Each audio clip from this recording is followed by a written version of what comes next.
Selamat siang Bapak Ibu Guru Hebat SMP Negeri 1 Jabar. Assalamualaikum warahmatullahi wabarakatuh.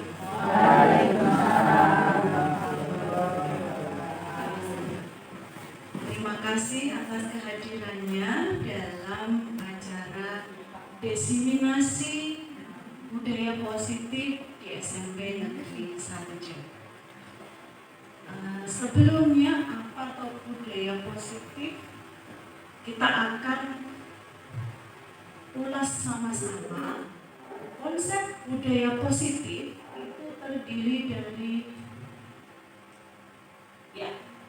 ada 6 ini tadi yang mau kita bahas, yaitu yang pertama disiplin positif dan nilai-nilai kebajikan universal. Kita bahas satu-satu nilai-nilai kebajikan apa yang harus kita tanamkan dan kita praktekkan kepada anak-anak kita. Yang kedua, teori motivasi, hukuman dan penghargaan serta restitusi. Yang ketiga, keyakinan kelas. Keempat, kebutuhan dasar manusia dan dunia yang berkualitas. Yang kelima, restitusi dan 5 posisi kontrol guru. Keenam, restitusi dan pelaksanaan segitiga restitusi. Mungkin Bapak Ibu sudah pernah dengar istilah-istilah tersebut. Ya, di PMN. Di PMN pada topik disiplin positif.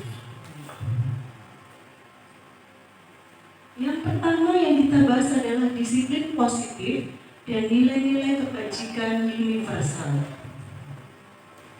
Sesuai teori kontrol Dr. William Glasser, itu guru itu ilusi. Kalau mengontrol murid itu sebenarnya ilusi kita saja.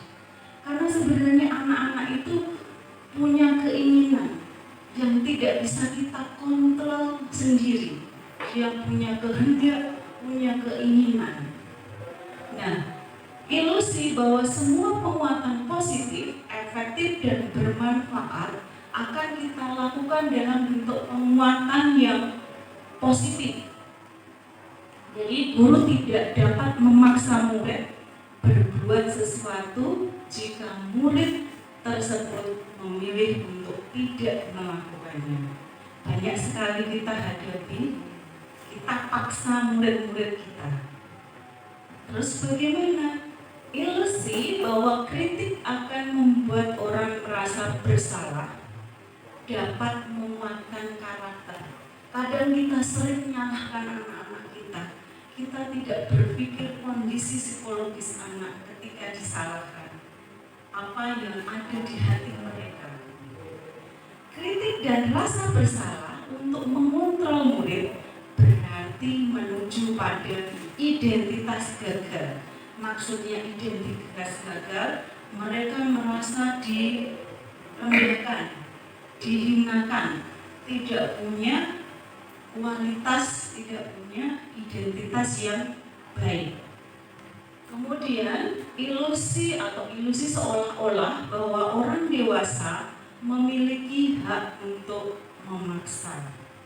Perilaku memaksa itu tidak efektif dalam jangka panjang, hanya efektif hanya jangka pendek saja. Misalnya kita langsung paksa anak tulis ini 2 kali, 3 kali. Habis itu mereka mengulangi lagi kesalahan mereka. Itu hanya ilusi dan dampaknya sebuah hubungan permusuhan akan terbentuk. Mungkin sudah merasakan anak-anak kita itu kalau bicara di belakang kita bagaimana? Itulah yang mereka rasakan ketika kita berucap apa, mereka rekam sampai kapanpun. Dari media sosial pun saya baru saja baca bulan April sebelumnya, seorang siswa SMP di Lamongan, Jawa Timur itu menusuk gurunya pakai pisau karena sakit hati, hanya ditegur, nggak pakai sepatu, mungkin di Google ada. Nah, itulah dampak dari kata-kata kita, ucapan kita, tindakan kita kepada anak yang mungkin kita tidak sadari efek jangka panjangnya.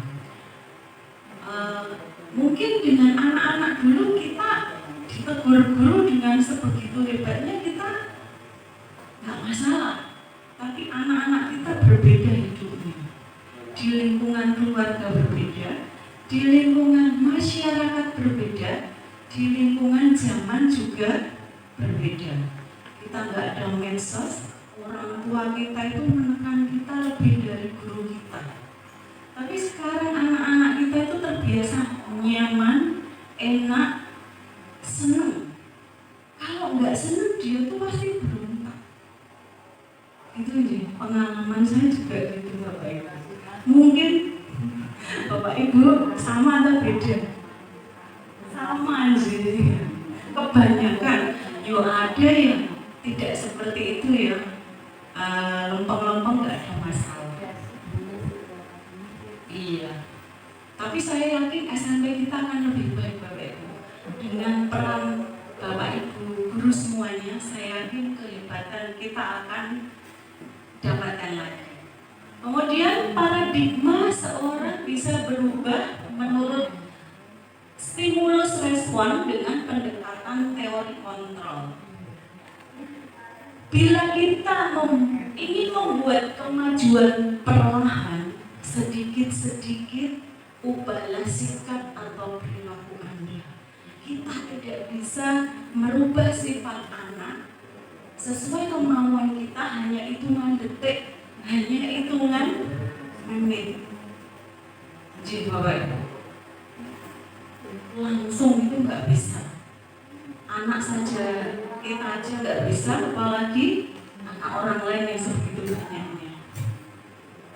Jadi kita pahami cara mengubah anak, karakter anak itu harus perlahan. Berarti kita harus tambah sabar ya, bertahap. Kadang anak itu memang sangat-sangat menjengkelkan. Mungkin kalau kondisi kita, emosi kita lagi good aja ya, fine-fine aja. Tapi ketika kita banyak tugas, banyak pekerjaan, kadang yang membuat kita emosi. Yang bisa ngontrol diri kita sendiri. Jadi dampaknya nggak akan berdampak signifikan ketika kita marah-marah, itu nggak ada dampak yang bagus untuk anak. Kemudian sesuai teori stimulus respon dan teori kontrol, perbedaannya stimulus respon itu kebutuhan yang kita lihat. Kalau teori kontrol itu adalah kenyataan kita yang berbeda. Kemudian stimulus respon itu orang melihat yang sama, kalau teori kontrol berbeda. Jadi intinya di stimulus respon dan teori kontrol itu kita memandang anak itu bukan dari sudut pandang kita saja, tapi sudut pandang anak. Kalau kita jadi anak seperti itu kira-kira bagaimana? Ketika dibilang dengan kata-kata kasar, apa yang ada di hatinya? Apa yang dirasakan kalau jadi anak? Kemudian stimulus yang selanjutnya ya, perilaku buruk dicap sebagai kesalahan. Mungkin kalau kita lihat anak jelek itu langsung pelek banget, kue salah. Tapi kalau sesuai teori kontrol, semua perilaku itu memiliki tujuan yang kadang kita tidak tahu mereka itu melakukan untuk apa. Nah, yang harus kita ketahui adalah tujuan anak melakukan tindakan tersebut. Ya. Kemudian ada pemaksaan, kalau teori kontrol ada kolaborasi. Selanjutnya filosofi pemikiran Ki Hajar Dewantara itu guru ibarat petani. Mungkin ini sering didengar oleh Bapak Ibu semuanya. Petani itu bisanya hanya merawat, tidak bisa memaksa hasil panennya paling minggu bilang ton aku ini 10 ton ini, ton itu nggak bisa. Jadi seperti anak-anak kita paksa nilainya 100 nggak bisa, kita paksa 80 semuanya nggak bisa. Kita hanya menyediakan media kita, sarana kita agar anak-anak itu mendapatkan pembelajaran yang sesuai dengan anak, bukan sesuai dengan kemauan kita, tapi sesuai dengan proses tumbuh anak sendiri. Kemudian guru berfungsi sebagai penuntun, bukan penuntut. Ya Bapak Ibu guru yang paling menuntut anaknya kudu bla bla bla, kudu C C C D D D, semuanya sama. Itu nggak bisa, karena anak-anak kita punya kodrat yang berbeda-beda. Nggak bisa matematikanya 100 semuanya buat bahasa Indonesianya 90 semuanya, nggak bisa. Fungsi kita hanya memberikan pembelajaran terbaik untuk anak-anak kita tumbuh sesuai kodratnya yang terbaik. Kalau dari filosofi pendidikan Ki Hajar Dewantara itu, saya itu terngiang satu kata, guru itu menghamba kepada murid. Itu yang sampai guru kalau menghamba itu ibarat murid kita raja, kita hambanya. Mungkin gitu ya. Abdi dalam. Ya, berarti guru malah lihat abdi dalam ya. Disuruh apa dan apa. Ya. Konteksnya menurut Ki Hajar Dewantara, menghamba pada murid itu kita itu memberikan totalitas jiwa raga kita, kemampuan kita, kompetensi kita sebagai guru untuk perkembangan anak. Anak itu memang proses, tidak ujuk-ujuk masuk sini langsung pinter kabeh, manut kabeh. Wah, ini just tenang gitu. Kipas kita.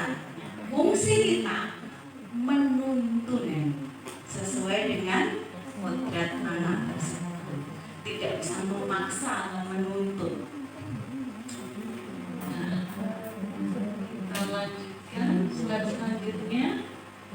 Kemudian menurut Goosen mengartikan disiplin sebagai bentuk kontrol diri, belajar untuk kontrol diri agar mencapai tujuan yang mulia. Tujuan mulia di sini mengacu pada nilai-nilai atau prinsip-prinsip yang dianut oleh seseorang yang disebut sebagai prinsip-prinsip kebajikan.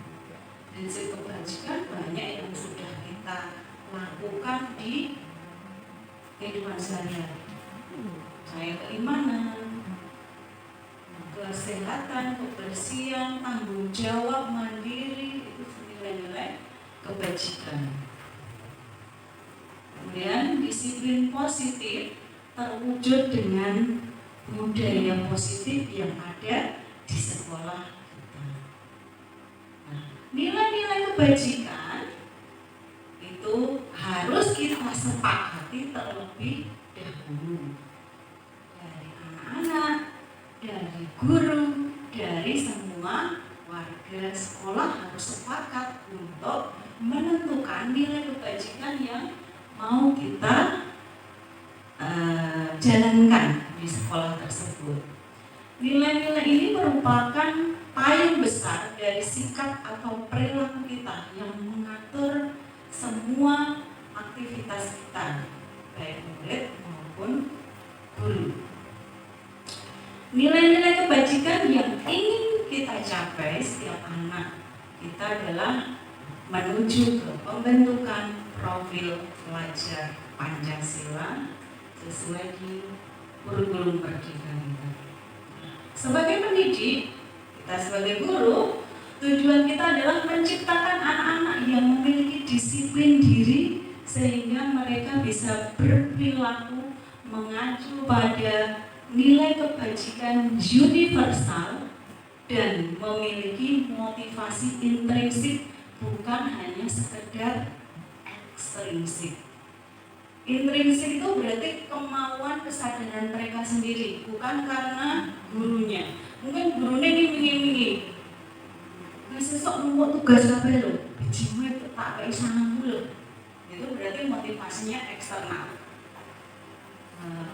Mungkin motivasi dari orang tua, anak-anak itu mangkat sekolah dan untuk sambung, itu eksternal.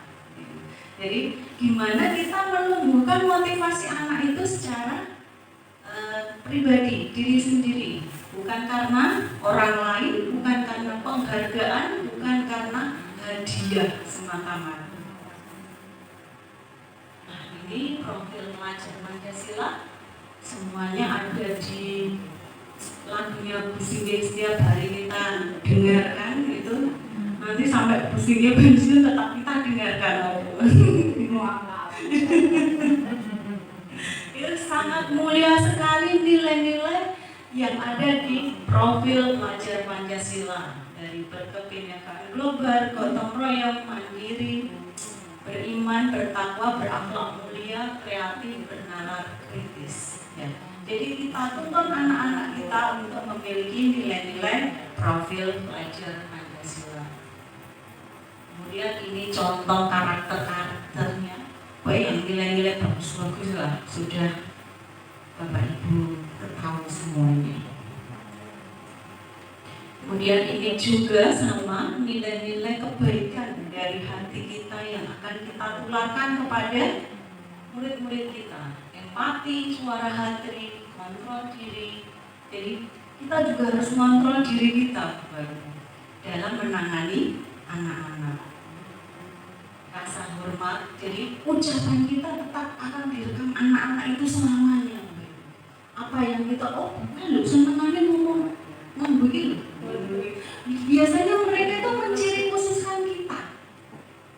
Mereka akan sampai, alumni sampai ke sini itu teringat ciri khusus kita masing-masing. Jadi jangan sampai anak-anak merekam negatif kita. Kita usahakan meminimalis kenegatifan.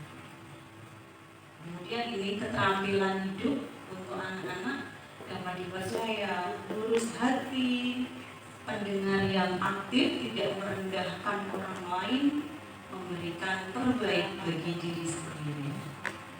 Petunjuk hidup sama 9 pilar karakter.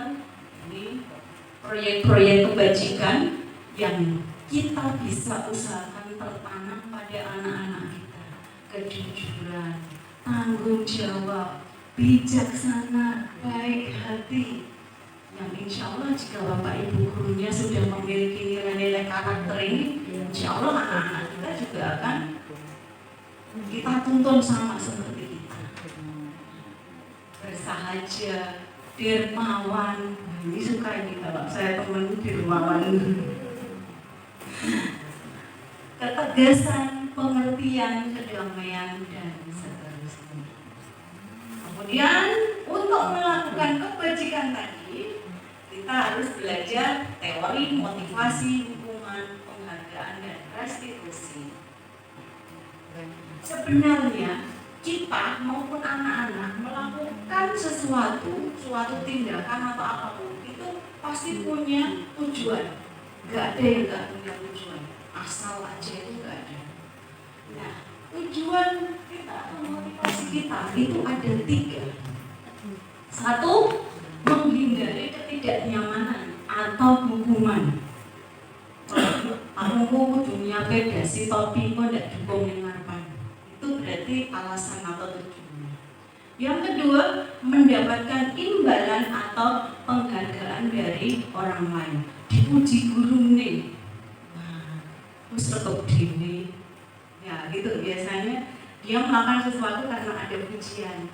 ada hadiah gitu, lalu lomba itu hadiah, itu merupakan motivasi.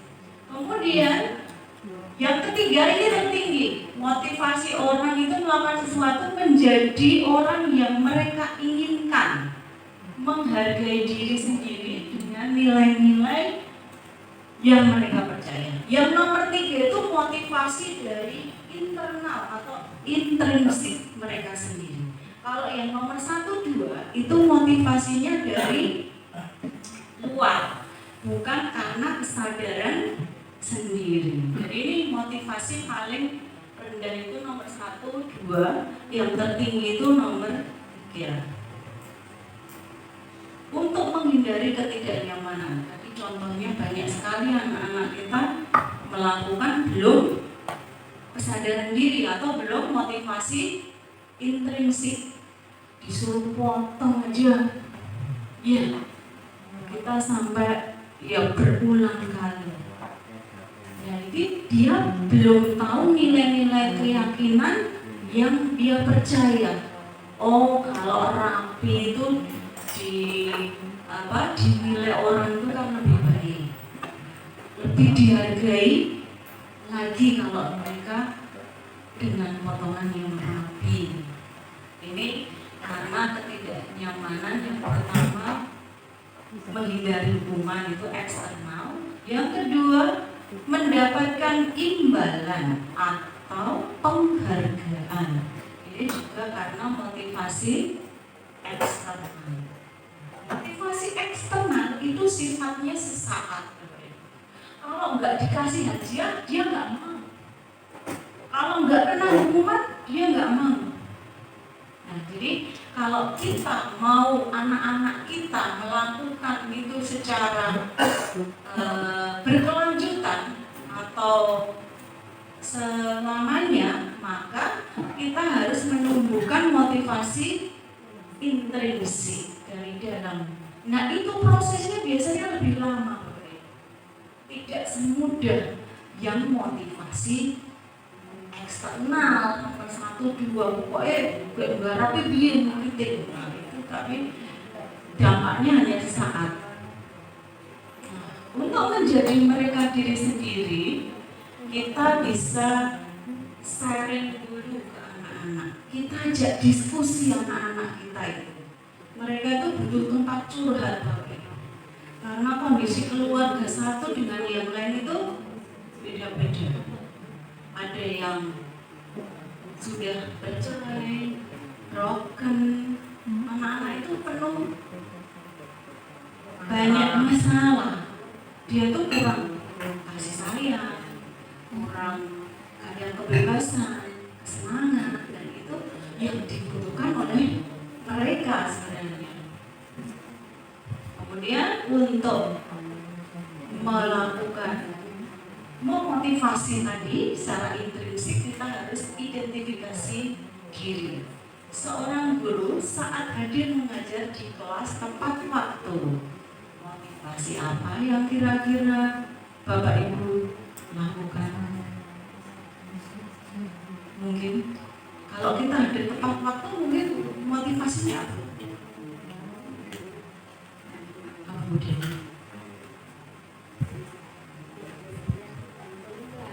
biar muridnya tidak keduluan. Berarti itu intrinsik atau ekstrinsik? Ekstrinsik, iya. Jadi kadang kalau ekstrinsik kita tidak berlanjut lama. Kalau nggak ada muridnya ya santai. Iya, kalau eksternal seperti itu. Tapi kalau intrinsik kita yakini, oh kita sebagai penuntun, iya, kesadaran, nilai-nilai disiplin kita sudah ada, nilai-nilai menghargai waktu sudah ada. Itu berarti tidak usah memandang orang lain lagi. Kemudian identifikasi diri, ini untuk refleksi diri kita masing-masing saja. Kita sama-sama berefleksi. Iya, itu untuk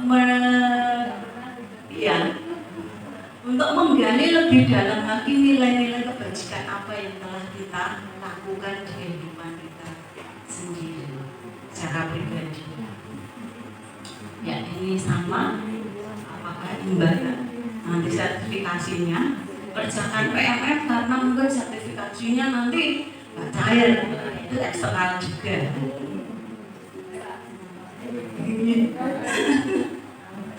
Iya, ini contoh untuk refleksi diri kita. Monggo. Kemudian ini contoh motivasi. Ya, awal mulanya kita pasti eksternal dulu, tapi lama-lama kita bisa merefleksi untuk menuntun murid kita menjadi motivasi intrinsik atau internal. Tindakan terhadap suatu pelanggaran pada umumnya berbentuk hukuman atau konsekuensi. Banyak ya kita menghukum atau murid itu belum ada kesepakatan mungkin. Nah, ini hukuman. Hukuman bersifat satu arah yang menentukan oleh guru sendiri.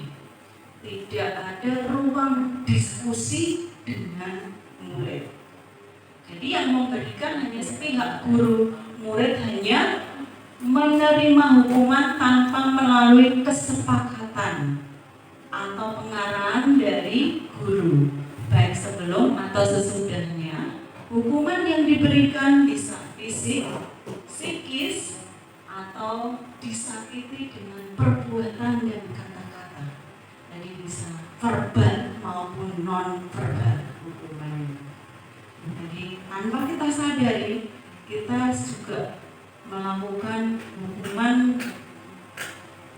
yang tidak berdampak positif untuk anak. Kemudian kalau konsekuensi, bedanya dengan hukuman tadi, kalau hukuman tadi kan satu arah yang memberikan guru tanpa ada diskusi, tanpa ada kesepakatan.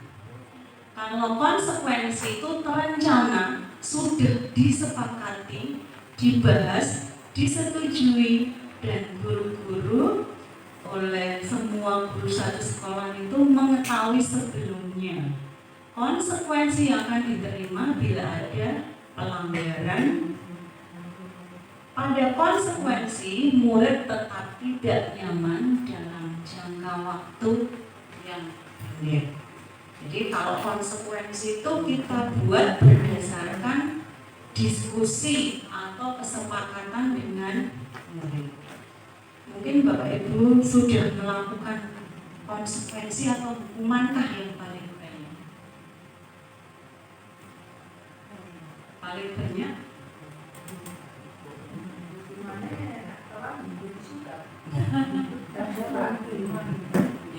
Ya, jadi kalau sudah diskusikan dulu dengan murid sebelum terjadi, itu berarti konsekuensi. Kalau belum ada kesepakatan terlebih dahulu, hanya murid diperintah saja tanpa ada diskusi atau kesepakatan, itu berarti hukuman. Nah, betul. Ya, jadi untuk merevisi ulang ya, jadi budaya positif kita lakukan nanti sama-sama Bapak Ibu. Kita juga harus mengulang kita ketika ajaran baru, kita juga harus membuat kesepakatan yang mana ketika anak sudah melakukan, kita sudah tahu konsekuensinya dan kita harus diskusi dulu dengan anak-anak kita. Mungkin nanti di kelas Bapak Ibu guru mapel atau wali kelas bisa membuat kesepakatan terlebih dahulu. Jadi ketika mau menentukan hukuman ada pelanggaran itu kita sudah tahu apa yang kita lakukan dan sama. Jadi anak-anak itu kadang iri. Oh, kayak dihukum aku berat, kayak pemilih aku berat. Itu kadang anak-anak jadi tidak disiplin lagi. Jadi mari kita sama-sama mendisiplinkan anak-anak dengan membuat kesepakatan atau keyakinan.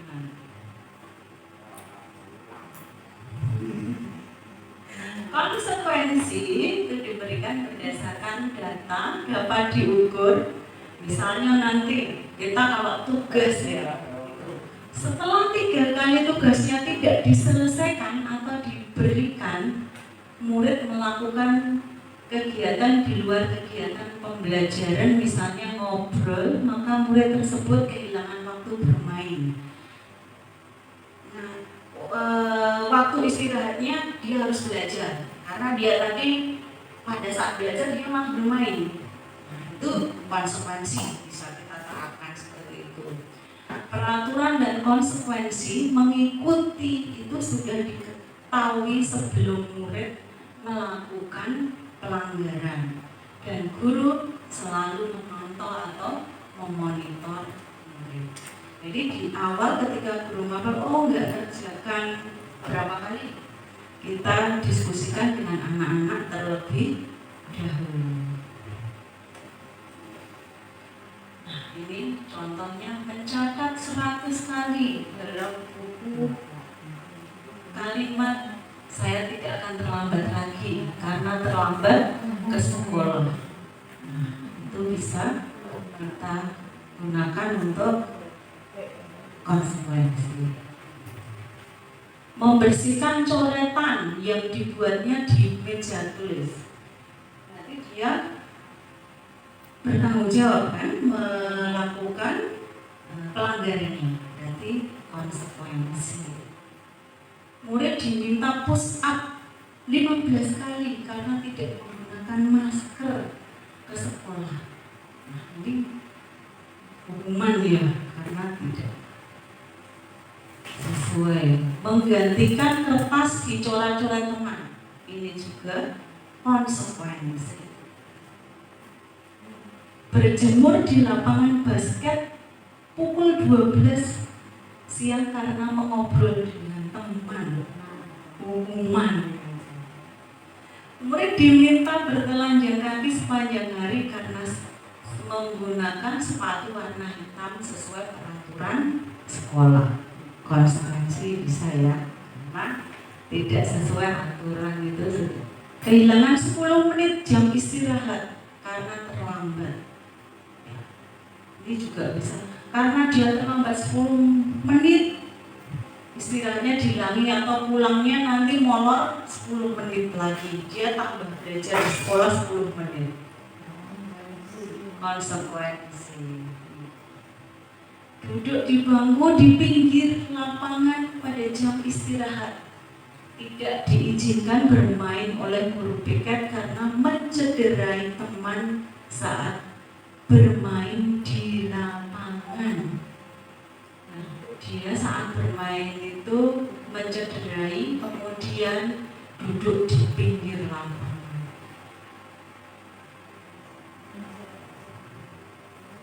Hukuman. Ya, jadi kita diskusikan kalau dia harus bertanggung jawab untuk temannya yang sakit terlebih dahulu.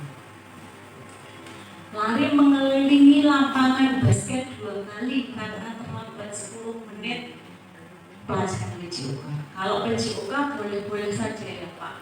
Boleh. Guru, iya, terlambat tinggal lari, jadi enak.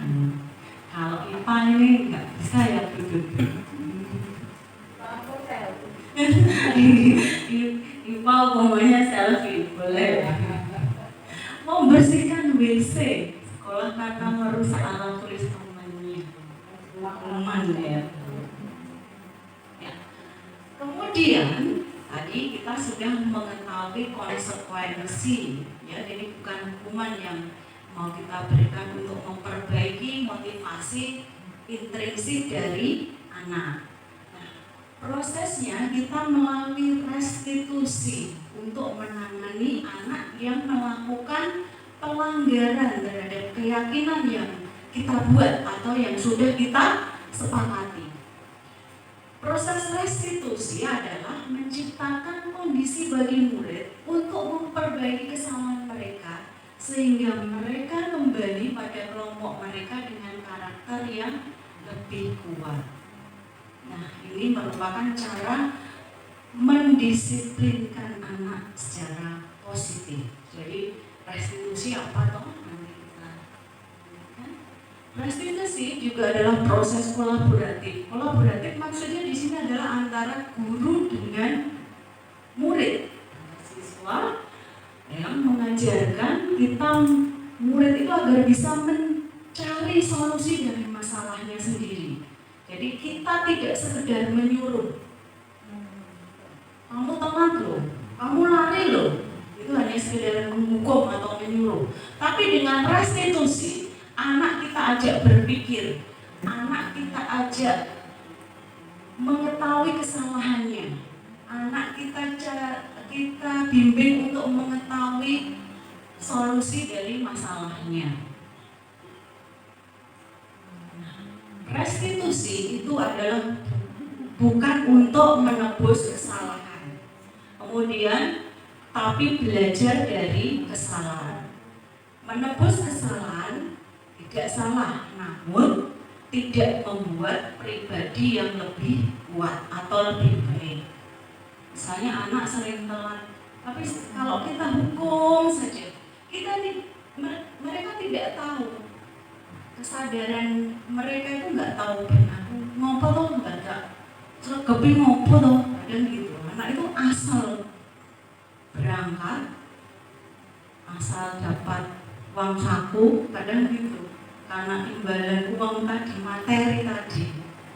Kemudian restitusi juga fokus pada karakter, bukan kita fokus pada kesalahan anak. Jadi kita memandang anak itu pokoknya salah, itu kita pandang sisi yang lain, mengapa melakukan kesalahan tersebut. Kemudian kita sebagai guru, kita berkewajiban menuntun anak menjadi pribadi yang lebih baik lagi. Kalau kemarin terlambat, usahakan besok gak terlambat ya nak. Misalnya kita tanya pelan-pelan biar mereka mau curhat dengan kita. Mereka kadang tidak ada tempat curhat di rumah. Kita adalah rumah kedua mereka. Kita adalah orang tua kedua mereka. Jadi restitusi itu fokus mengembalikan murid berbuat salah menjadi lebih baik karakternya, sehingga tidak mengulangnya lagi. Jadi ini bedanya hukuman, konsekuensi, dan restitusi. Nanti PPT-nya saya share juga Bapak Ibu. Nah, ini keyakinan kelas mungkin Bapak Ibu sudah melakukan di kelasnya masing-masing, baik Bapak Ibu mapel maupun wali kelas. Keyakinan kelas biasanya kalau nyebut kita kesepakatan kelas ya. Kalau bedanya keyakinan kelas itu memuat nilai-nilai kebajikan yang kita peroleh dari kesepakatan kelas. Kesepakatan kelas biasanya kalimatnya panjang, tapi kalau keyakinan itu pendek. Tanggung jawab, disiplin, kemudian menghargai, menghormati, mandiri, itu keyakinan. Tapi kalau kesepakatan mungkin cuma hadir tepat waktu, itu berarti kan disiplin keyakinan yang mau kita tanamkan ke anak kita. Jadi keyakinan itu akan membuat nilai kebajikan yang membuat orang termotivasi melakukan hal tersebut. Seorang akan tergerak dan bersemangat karena memiliki rasa yakin bahwa yang dilakukan itu baik, yang dilakukan itu benar.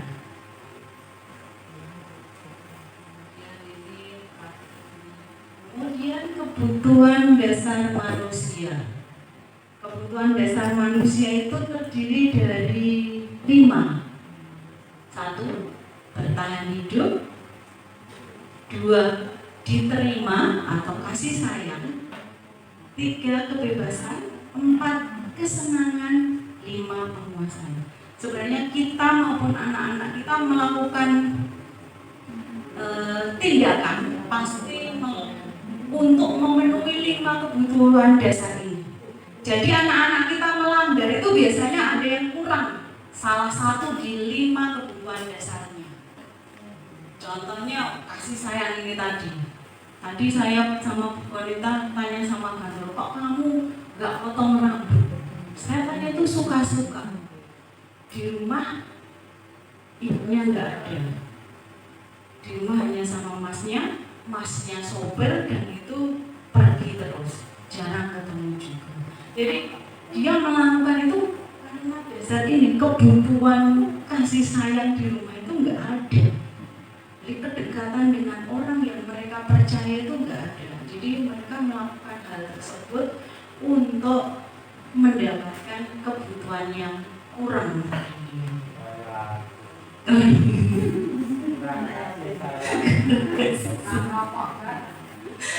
Jadi seluruh tindakan manusia pada dasarnya untuk 5 hal tersebut. Iya, bertahan hidup ya makan, minum, itu melakukan tindakan. Oh, muridnya kok makan kelas itu bertahan hidup tuh, karena lapar.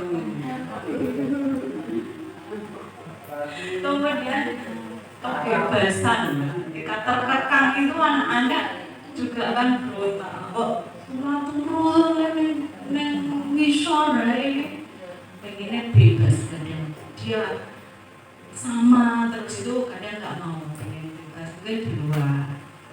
Kesenangan nggak asik monoton aja. Mungkin dia pengen beda nuansa kelasnya. Penguasaan, ya penguasaan itu ingin dihargai, mungkin ingin lebih dipuji oleh gurunya ketika melakukan sesuatu atau kebaikan. Ya. Nah, yang kita lakukan ada 5 opsi untuk menjadi seorang guru. Posisi kontrol kita ada 5. Ada guru posisinya sebagai penghukum. Kedua, pembuat rasa bersalah. Ketiga, sebagai teman. Keempat, sebagai pemantau. Dan terakhir, sebagai manajer.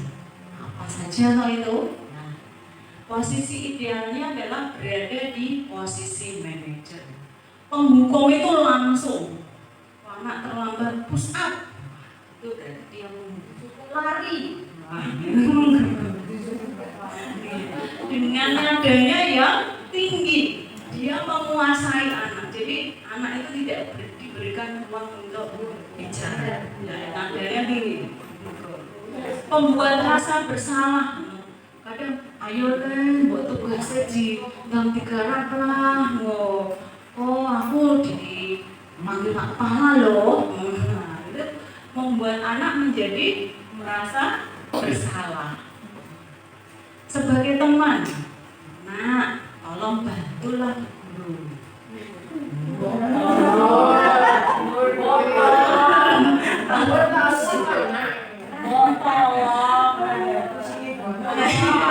Itu bisa kita ambil lagi.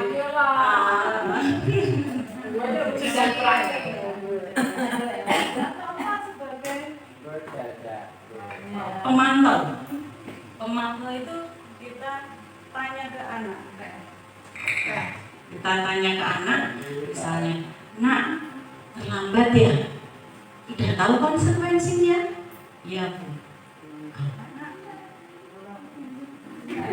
Sholat duha, nah itu memantau. Jadi mereka hanya mengingatkan dengan nada yang rendah. Ya.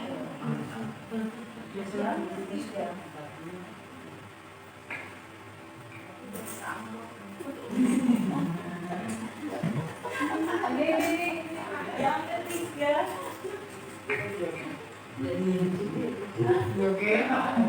yang ketiga adalah sebagai manajer. Ini posisi paling ideal sebagai guru.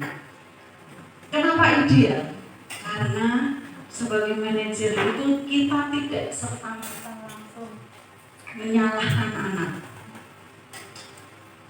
Yuk ngawanan terus gitu kan menghukum. Wes ngerti loh, nah gitu. Tahu diri. Jadi tapi kalau manajer kita tanya pelan-pelan ke anak, kita ajak diskusi anak.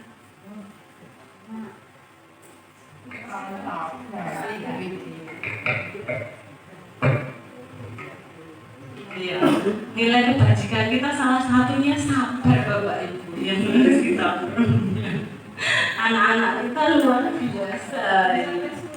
Kita tanya anak dengan nada yang rendah, tidak menghakimi. Kenapa anak? Kan anak pun merungsung Bu, tekan sekolahan, kau bersarapan mau adusnya mau biur-biur, bukunya langsung disaut kayak oleh. Dengan posisi manajer kita memandang anak di posisi anak, bukan posisi kita. Kira-kira ngopo ya? Kalau kita tanya seperti itu, apa yang mereka rasakan? Nah, kita empati mereka untuk merasakan kita. Itu masih lebih baik loh. Kamu mau datang ke sekolah, ya Allah nak, kamu paham seberapa pindu ya Allah nak, ya belum sarapan nek. Ya udah begini. Jadi, iya. Jadi sampai sekolah itu kita hargai mereka. Karena banyak yang lebih nanti kalau kita tidak dekati, mereka akan semakin melawan atau semakin melanggar yang kita buat kesepakatannya. Jadi kita hargai segala bentuk usaha anak terlebih dahulu, kita tanya, diskusikan. Modalnya sabar ya Bapak Ibu. Oh, kalau Bu Ase itu kata-katanya masih saya ingat. Nek muridnya telung loro, artinya ya kudu telung loro. Nah, kita membagi hati kita itu, iya, seluas samudera. Kalau bukan itu setinggi awan ketujuh di langit. Wah, kita mungkin lewat tuh udah ada perempuan mungkin Bu. Mungkin goreng hati lah ya atas. Jadi tadi 5 posisi kontrol kita terapkan. Yang paling ideal adalah kita memposisikan sebagai manajer. Tatanya baik-baik, kita hargai setiap usaha. Ya, jadi ada penghukum, pembuat rasa bersalah, teman, pemantau, dan manajer. Nah, manajer tadi mengajukan pertanyaan-pertanyaan untuk menggali kenapa anak melakukan pelanggaran. Kalau pemantau itu hanya memberikan atau mengingatkan konsekuensinya. Teman itu membuatkan alasan-alasan untuk murid-muridnya. Ayolah nak, iya, mari kita refleksi bersama Bapak Ibu. Apa Pak? Pembantai.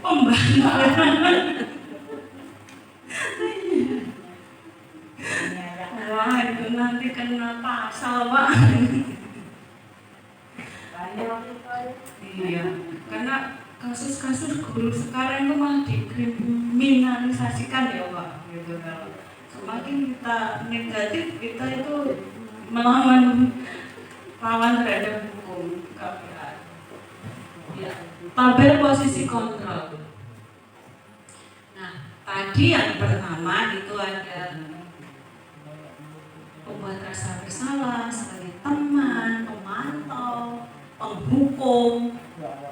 Nah, paling bagus nih manajer. Kata-katanya yang saya bacakan yang manajer aja ya. Apa yang kita yakini, Apa kamu meyakini hal tersebut? Kalau kamu meyakininya, kamukah yang akan memperbaikinya? Kalau kami memperbaikinya, jadi kira-kira hal tersebut akan menggambarkan apa tentang dirimu. Jadi kita menggali nilai-nilai kebajikan yang ada pada kamu tahu, kamu yang kamu lakukan baik atau jelek. Nanti anak akan jawab sendiri. Biarkan mereka mengeksplor pikirannya sendiri. Jelek bu misalnya, salah bu. Nah, sebaiknya kamu apa yang kamu lakukan? Nah, mereka akan menjawab sendiri. Jadi mereka akan menyadari sendiri kesalahannya dan memperbaiki dengan tindakannya sendiri. Jadi hasilnya, jika kita memposisikan sebagai manajer, kita akan menguatkan watak atau karakter yang ada pada anak. Karena anak sendiri itu sudah punya karakter. Kalau di filosofi Wiaja Dewantara ya bukan itu. Anak itu bukan selembar kertas kosong. Dia sudah ada kodrat yang samar-samar. Tugas kita adalah menebalkan, memperjelasnya, dan kita menghilangkan yang negatif pada kodrat anak tersebut. Fungsi kita sebagai guru adalah menguatkan karakter atau watak yang baik pada anak tadi. Karena lingkungan itu mempengaruhi anak besar sekali, terutama negatif ya. Medsos kita, masyarakat kita itu banyak yang mengajarkan anak kata-kata yang kotor, kasar. Kemudian pakai nama orang tua untuk bahan olok-olokan. Nah, itu yang kita kuatkan karakter kebajikan anak-anak itu. Saling menghargai sesama teman.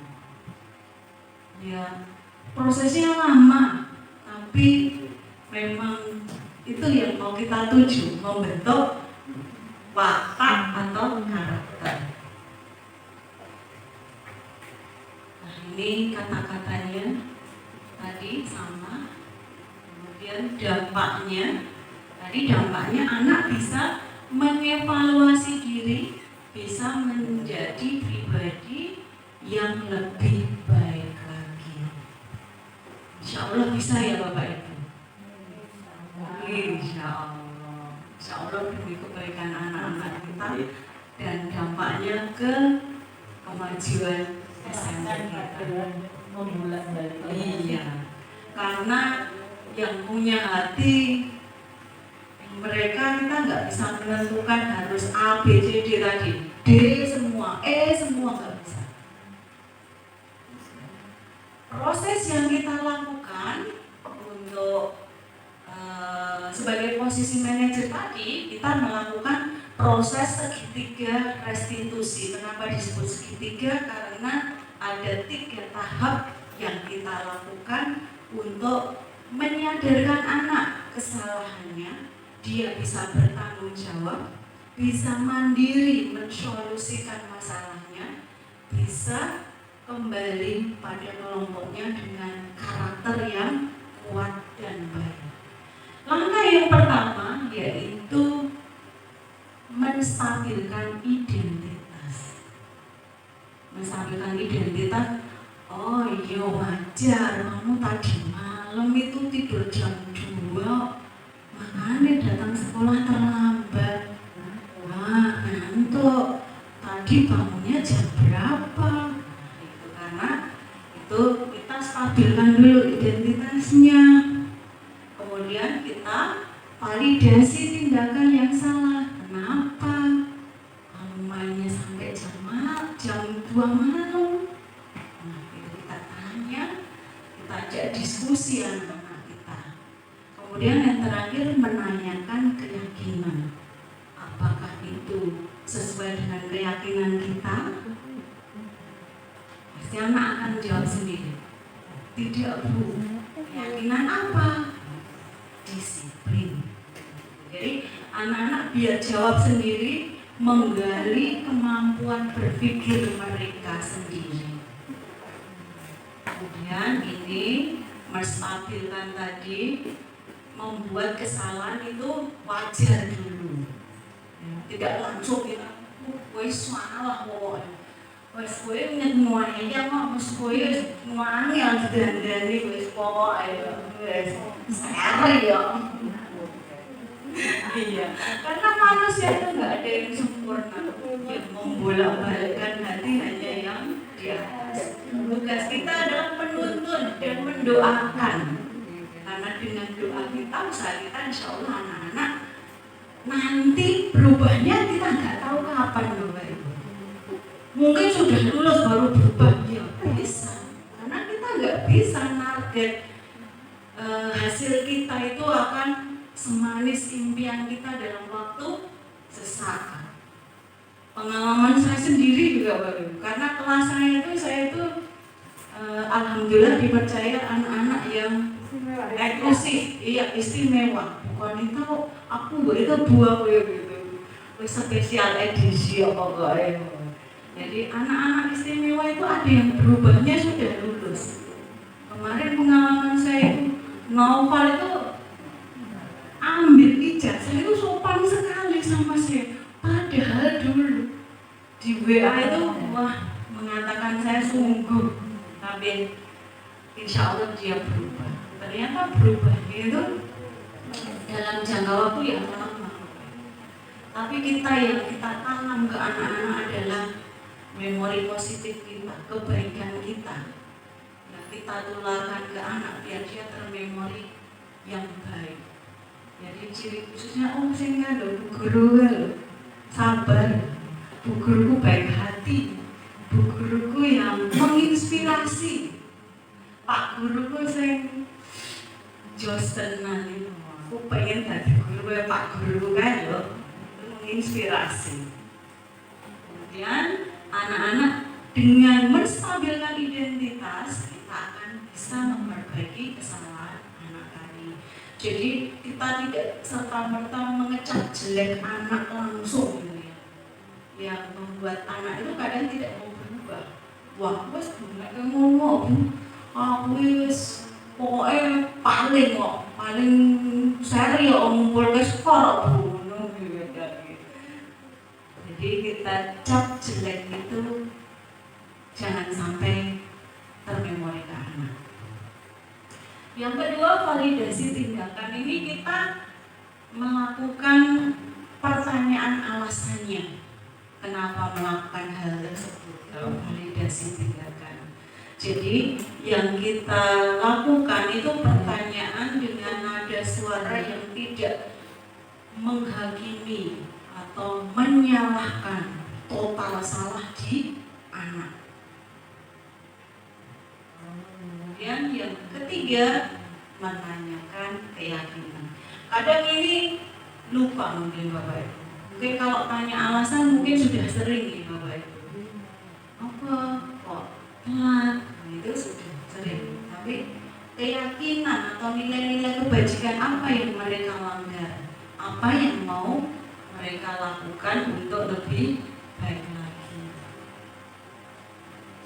Hal-hal yang perlu diperhatikan dalam restitusi ini adalah dikaitkan selalu dengan nilai kebajikan, saling menghormati, kejujuran, disiplin, itu merupakan nilai-nilai kebajikan. Kesediaan untuk selalu melakukan perbaiki masalah. Jadi salah itu tidak selamanya. Salah itu wajar, tapi kita mau merubah diri kita agar tidak mengulangi kesalahan itu. Diperlukan usaha dan waktu kita. Nah, dengan segitiga restitusi kita akan bisa menguatkan karakter atau watak anak-anak tersebut melakukan tindakan dengan motivasi yang intrinsik, kesadaran diri mereka sendiri. Murid semakin percaya diri, mandiri, dan merdeka sesuai dengan. Jadi kita usahakan anak-anak itu merdekanya dalam hal yang positif, bukan yang negatif. Kita arahkan selalu dengan diskusi terlebih dahulu. Dan wawasan murid kita akan bisa menyelesaikan masalah itu. Demikian tadi pemaparan dari saya tentang budaya positif. Mungkin ada sharing pendapat.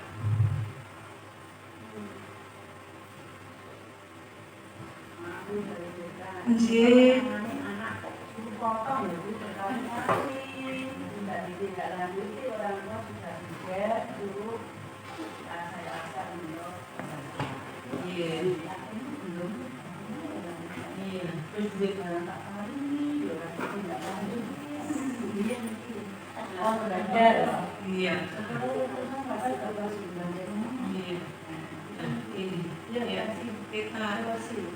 Kita solusikan bersama dengan pendapat Bapak Ibu. Jadi baru saja tadi saya juga sama Bu Wanita menangani satu anak di kelas 9 itu sudah saya suruh potong. Alasannya dulu ya potong habis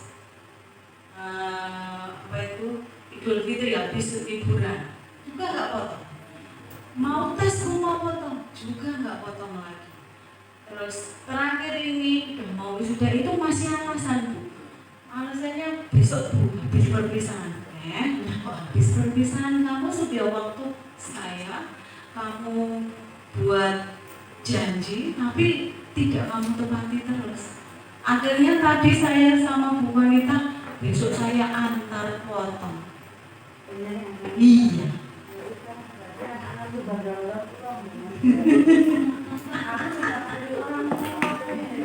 Kalau kantor ini orang tuanya di Jakarta Bu, jadi saya juga nggak bisa sakirin foto. Ibunya aja bilang gini, pripun Bu, sudah saya suruh Bu gitu. Jadi orang tua juga nggak punya kendali, nggak bisa untuk kita ajak kerjasama karena mereka tidak serumah dengan anak tersebut. Ya, sebenarnya kalau orang tua itu bisa kita ajak kerjasama itu mudah. Kalau orang tuanya sulit seperti ini, tetap di kerjasama kita dengan orang tua, kolaborasi kita dengan orang tua. Mungkin gitu Bu.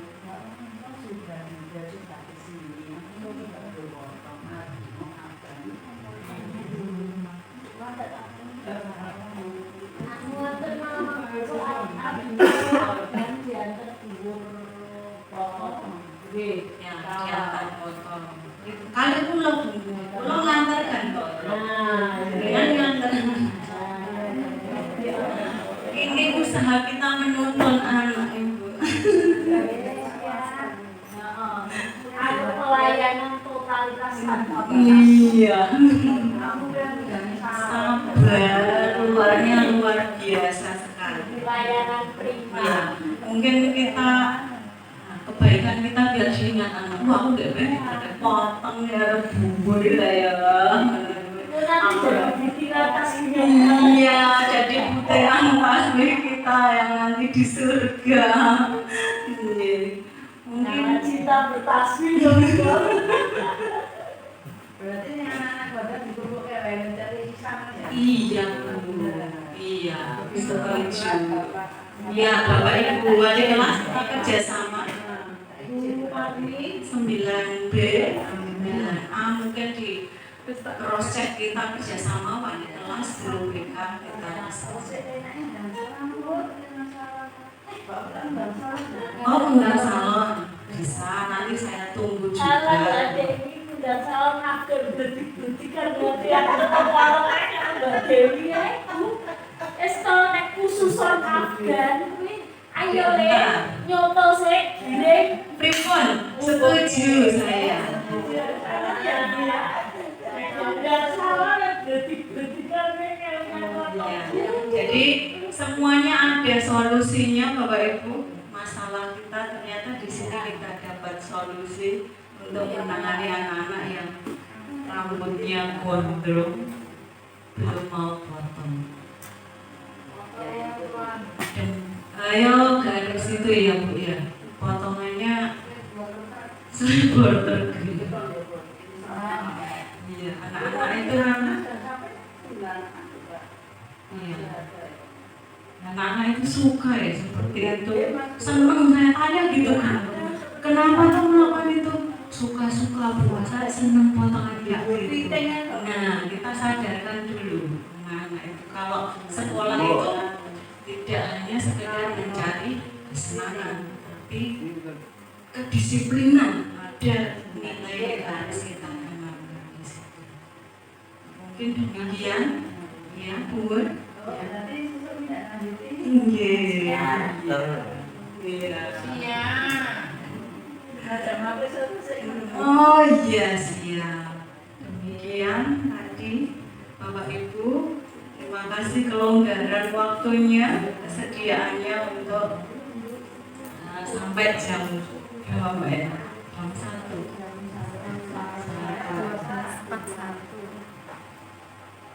Kalau saya tutup pakai pantun kali ini.